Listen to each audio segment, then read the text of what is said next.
A Polícia Federal cumpriu na manhã de hoje mandados de busca e apreensão em imóveis do senador Aécio Neves e da sua irmã Andréa Neves, no âmbito da Operação Ross, um desdobramento da Operação Patmos.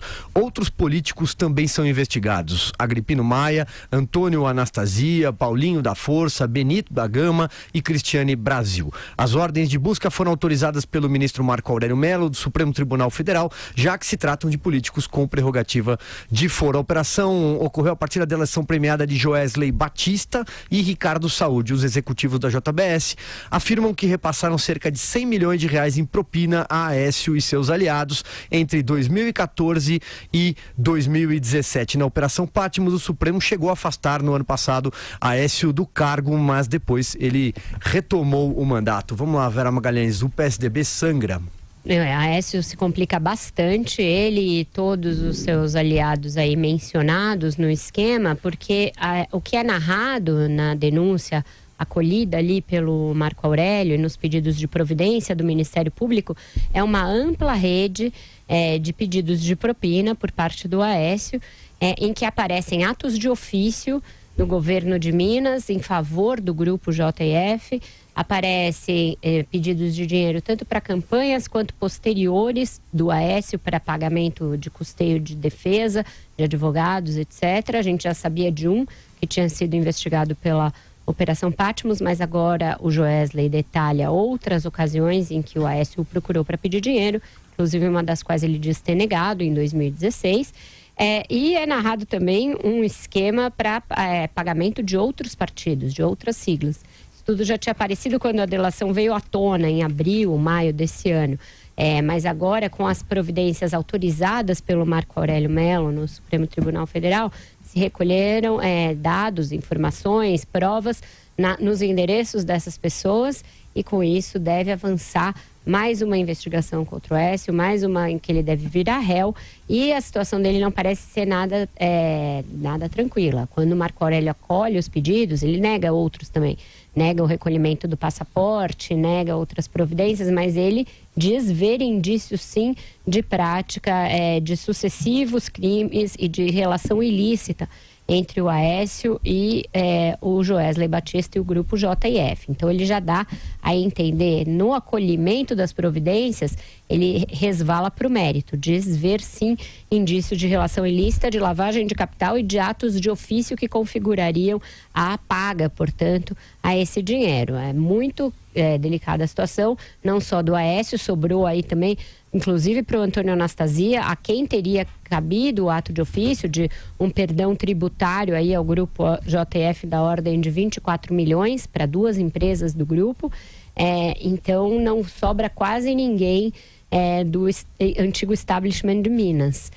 Sobra também para laranjas do Aécio em vários setores, em empresas de comunicações e institutos de pesquisa. Então é uma investigação ampla que deve sim terminar de fazer o serviço que a Lava Jato lá atrás começou, que é de aniquilamento da imagem pública do Aécio. Ele ainda escapou da onda de renovação política que varreu muitos políticos. Ele se elegeu por meio de uma estratégia que foi de deixar de se candidatar ao Senado para se candidatar à Câmara. Teve uma votação modesta e foi muito ajudado pela estrutura do PSDB. Ele pediu para que a estrutura do PSDB revertesse votos em seu favor. Isso para vários outros candidatos a deputados, muitos dos quais foram até sacrificados por essa estratégia. O Marcos Pestana, por exemplo, que é um aliado dele, não se reelegeu porque teve uma parcela da votação drenada pelo próprio Aécio. Então ele se segura no mandato, se segura um pouco no foro, mas a sua imagem pública, o que restava dela, acabou de ir para o ralo de vez. Citei o nome aqui de alguns outros políticos. O senador José Agripino, por exemplo, tentou a mesma estratégia do Aécio e não conseguiu se eleger deputado federal. Andreasa, vamos lá. Silvio, eu acho que a reputação, o peso político do Aécio Neves já não existia mais, de modo que o impacto político sobre ele com esse desdobramento é muito pequeno, porque já é um ex-Aécio Neves, já é um ex-líder político. Da mesma forma o PSDB, né? Um partido ferido de morte, sobretudo em função da debacle do Aécio Neves, a cujo futuro estava ligado. O Aécio foi para o ralo, o PSDB foi junto, e agora tudo indica que veremos surgir um novo PSDB comandado pelo João Dória. Esse caso específico do Aécio Neves é muito bom para a gente tratar de algumas nuances muito próprias da Operação Lava Jato, mas especificamente da delação da JBS, que é uma delação imunda, com uma quantidade fabulosa de vícios de origem. Isso não quer dizer que dessa delação não possam sair algumas verdades e alguns caminhos para a investigação. Delação em si, palavra de delator, ainda mais dessa turma, que já mentiu, que já dissimulou, que já conspirou contra a moeda nacional, que já participou de concertações, enfim, já falei tanto sobre isso aqui. Mas é possível que algo do que eles falaram, uma vez investigado, e a partir da investigação, a localização de documentos e de provas, e como a Vera mesmo disse, a materialidade, né? Atos de ofício, é possível que uma investigação ganhe consistência contra o Aécio Neves especificamente? É o que esperamos que aconteça. E aí é uma derivação importante. É preciso separar o que seja doação para a campanha, e até 2014 doação de empresa declarada era algo legal, de pagamento de propina. Há aparentemente as duas coisas aqui.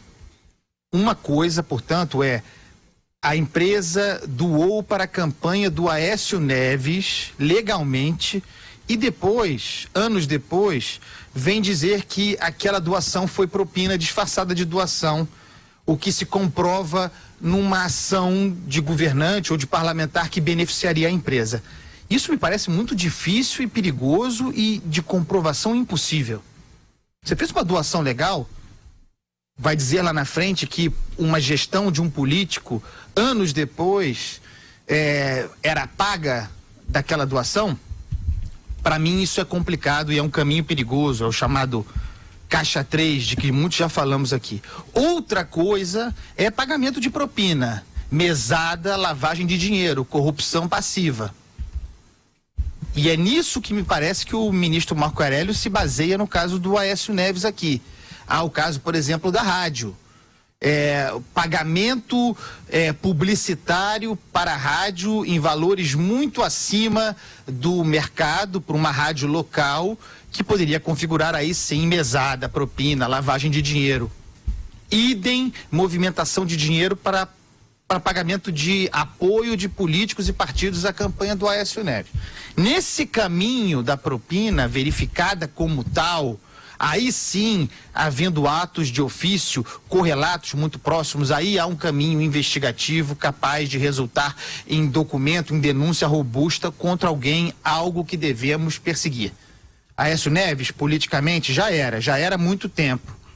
Como cidadão com direito de defesa, a matéria contra si ganha corpo agora, uma vez que eu espero se deixe de lado essa tara por transformar doação de campanha em pagamento de propina, porque aí vira uma desculpa muito fácil para delator. Muito bem, e ainda sobre os políticos que eu citei aqui José Agripino, os outros, Benito da Gama e a Cristiane Brasil, também não conseguiram novos mandatos. Joel? Eu acho inacreditável que Aécio Neves ainda se digne e queira continuar sendo uma figura pública no Brasil, né? Qualquer país com um pouco mais de senso democrático, com um senso de dever cívico minimamente apurado, uma pessoa contra a qual surgem tamanhas evidências, como é o caso dele, inclusive de gravações, essa pessoa se ausenta da vida pública e faz assim, preserva um mínimo de decoro quanto às instituições do país. Com Aécio, não só isso não aconteceu, como o partido dele, o PSDB, não quis expulsá-lo e pagou um preço sério por isso, sim. Não tem a menor dúvida de que a população não aguenta mais esse nível hipócrita de cumplicidade das instituições políticas e dos partidos com pessoas obviamente envolvidas em corrupção. A Aécio estabeleceu em Minas Gerais, junto da irmã dele, um verdadeiro feudo, inclusive com controle da mídia. Agora, ao mesmo tempo, eu vou aqui também fazer uma nota de que o Marco Aurélio Mello está correto na decisão dele de que não determinou a prisão domiciliar que foi pedida para o Aécio Neves, né? Porque diz, olha, não tem dados concretos agora de que apresente um risco de interromper as investigações ou de fuga, também queriam tirar o passaporte dele. O Estado de Direito continua valendo.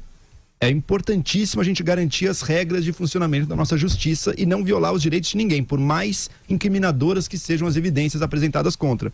Ao mesmo tempo, a sociedade não tem o dever e nem a necessidade de continuar tolerando essas figuras que, se tivessem alguma dignidade pessoal, já teriam se ausentado da vida pública. Essas eleições para o Aécio ainda conseguiu conquistar seu lugarzinho ali, mas felizmente muitas outras figuras da vida pública nacional que já estavam com prazo de validade vencido não foram recontratadas para seus cargos eletivos. Vera, você quer complementar? Queria, porque essa coisa que o Andreasa falou sobre as doações legais sendo consideradas propina, ela é um dos temas centrais do arcabouço ali teórico, vamos assim dizer, da Lava Jato.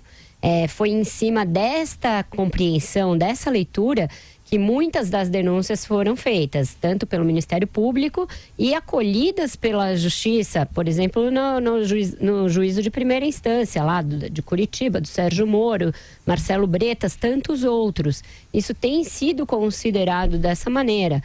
Vai chegar um momento em que o Supremo Tribunal Federal vai ter de pegar essa questão isoladamente, e não caso a caso, e decidir a respeito dela.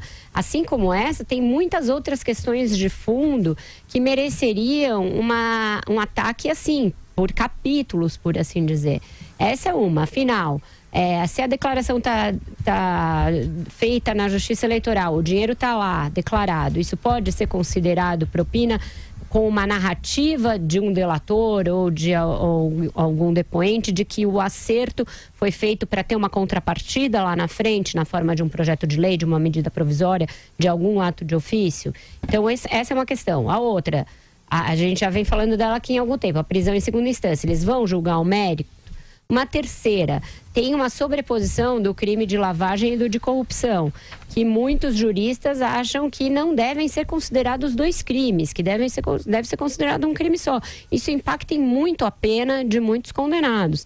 Então tem essa série de questões que são de fundo mais teórico, que era o caso do Supremo elencar, se reunir no seu pleno e decidir de uma vez, porque isso vai fazer com que haja uniformidade nas decisões daqui para frente.